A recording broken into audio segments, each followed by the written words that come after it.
Aloha, welcome. This is Natasha. So today's going to be a little bit of a different video. I'm not going to do any finished cards on this video.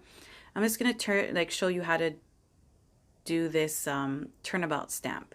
So I have the new CONCORD&9TH Turnabout kit, and I've been really excited to play with it. Seriously. So I'm just not going to go into depth about what comes in the kit. There are tons of YouTube videos out there you can check out. CONCORD&9TH has a YouTube video out on their channel explaining everything that comes in the kit and how to use it and so on and so forth. So I'm just going to kind of breeze through this. Main thing I kind of wanted to show you is this turnabout jig. So I'm super excited about this. There's a turnabout jig. It's got it's numbered, and it's got these dash X lines on it and all these little tick marks to actually inlay your cardstock on the jig. So what you do is you use a little bit of temporary adhesive. There's a little tick mark that shows you if you want to do it vertical or horizontal, and you just lay your cardstock in between those little marks on the jig. Okay, and then it comes with this little transparency that has the stamp that you're going to be using and the X. So you just want to line up the X on this transparency with the X's on the jig.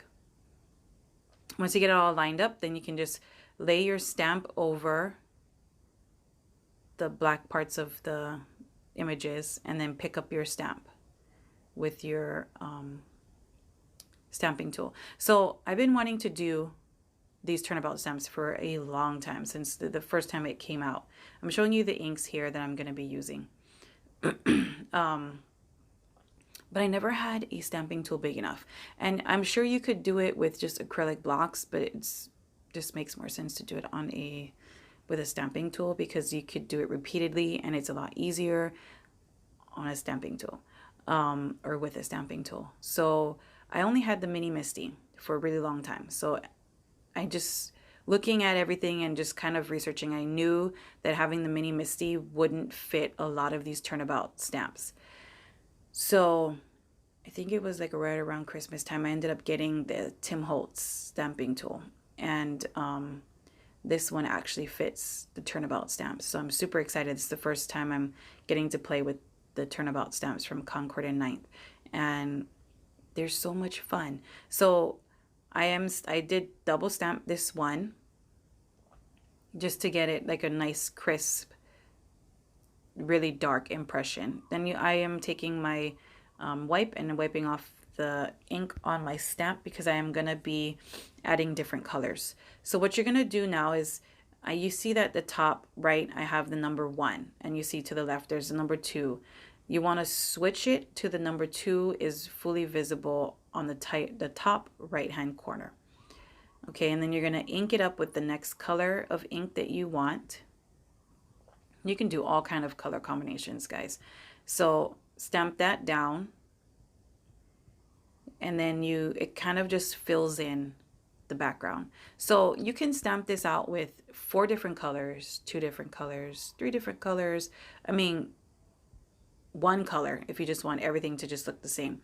There's just so many different things you can do with this turnabout stamps. So I am going for number 3. So it's the 3rd time that I've turned my jig around, and my 3rd ink color. Okay, so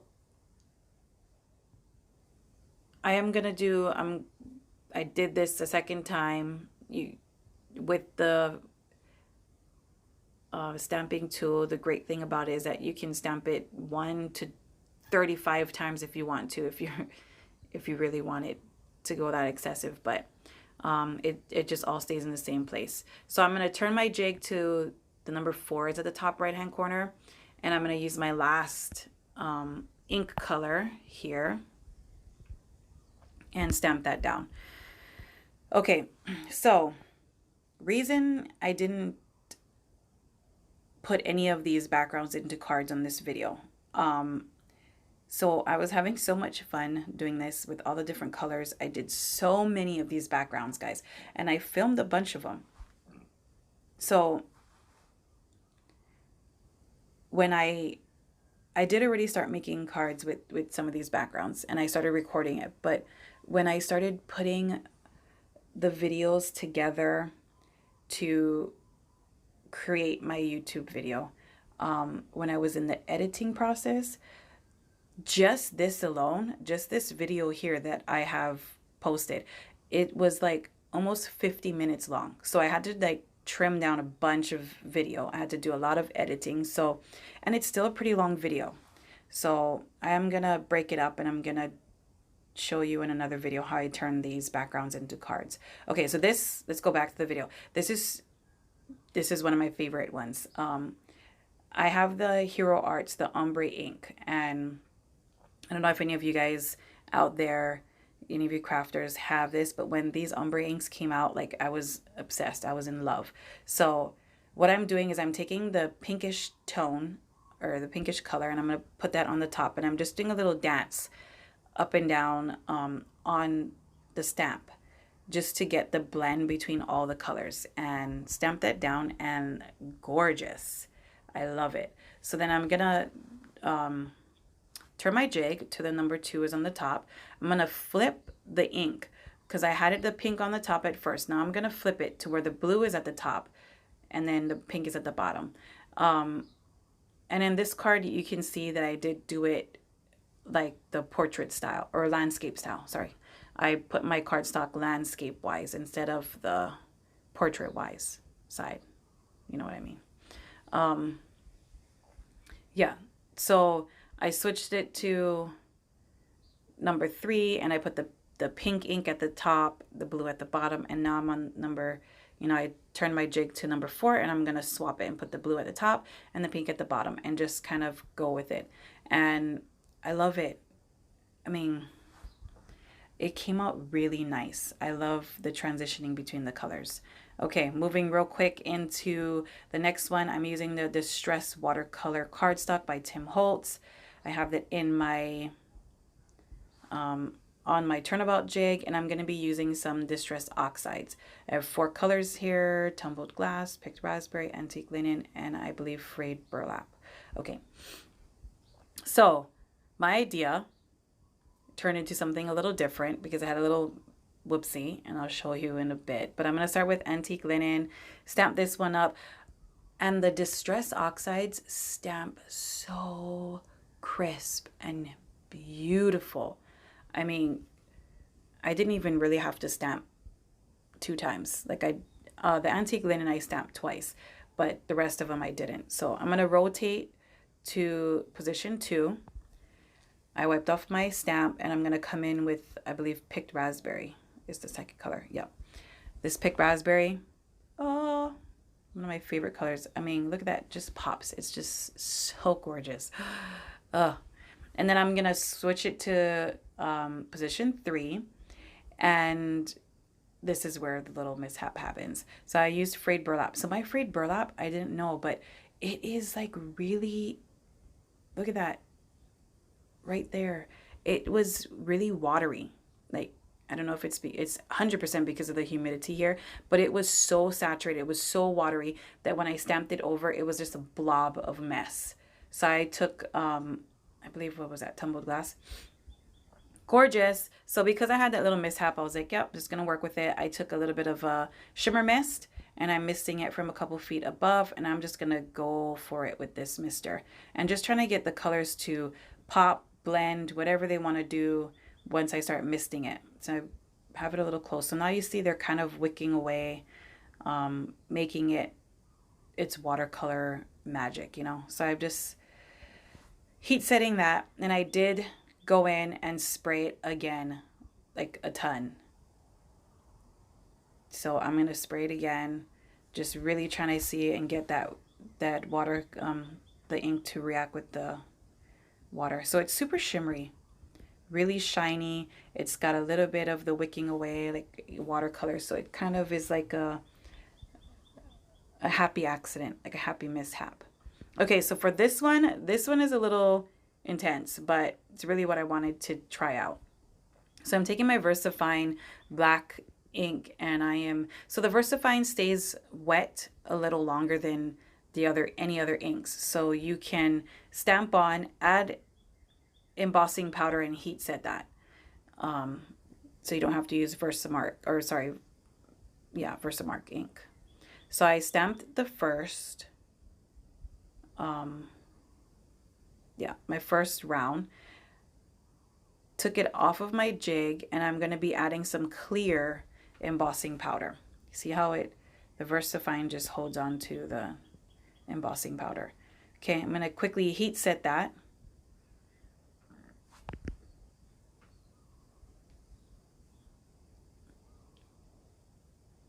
Perfect. And then I'm going to place it back into my stamping tool onto my jig. And this you have to be a little careful because, and it's not that hard really. If you misplace it or mistaken and you put the cardstock back in the jig the wrong way, your stamp is gonna line up completely with the image you already stamped. So you don't have to, you can, turn it around, flip it over. So it's not that hard to figure out. So I did use now a glitter embossing powder, and I heat set that. And I'm going to pull it closer. So now I have this like iridescent, shiny parts. So I have the black, just the straight, clear black embossed look. And then I have the super iridescent colored one. So here I'm just adding a little more temporary adhesive because I've been pulling it off. It's not sticking anymore.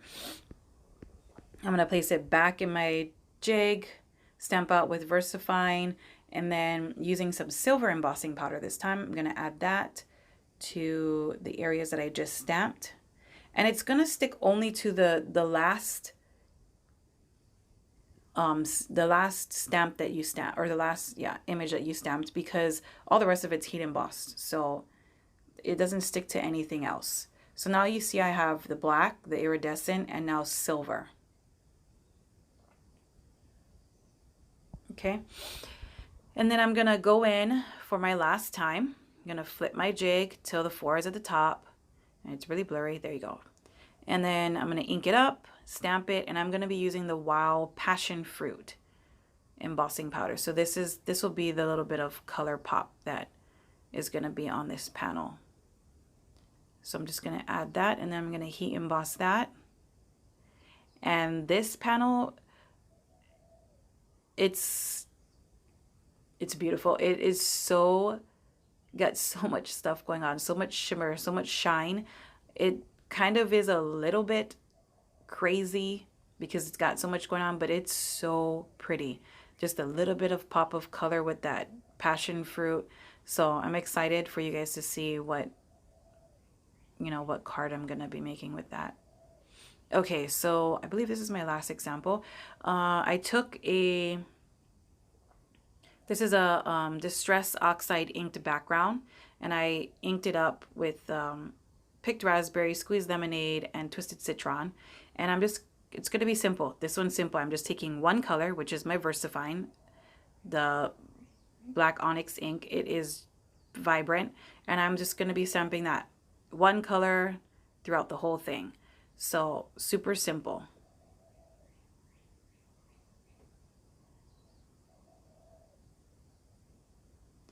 Okay, and that's how it came out. And so you can do all kinds of things with this Turnabout stamp. It's so much fun. Get creative with it. So here's the backgrounds I did with this stamp. So there are some of them I didn't show on the video. I had to cut them out because the video was too long, but these are all of the backgrounds I did. So there's the ombre one with the Hero Arts ink. And then there's the Distress Oxide on watercolor cardstock. So gorgeous because of that shimmer mist that I sprayed on. And then the heat embossed one, all heat embossed. Lots of shine on that one as well. And then the last one is the Distress Oxide. So guys, stay tuned. I am going to turn these backgrounds into cards. I yeah, it was too long, this video. So mahalo for watching, and I'll catch you on the next video.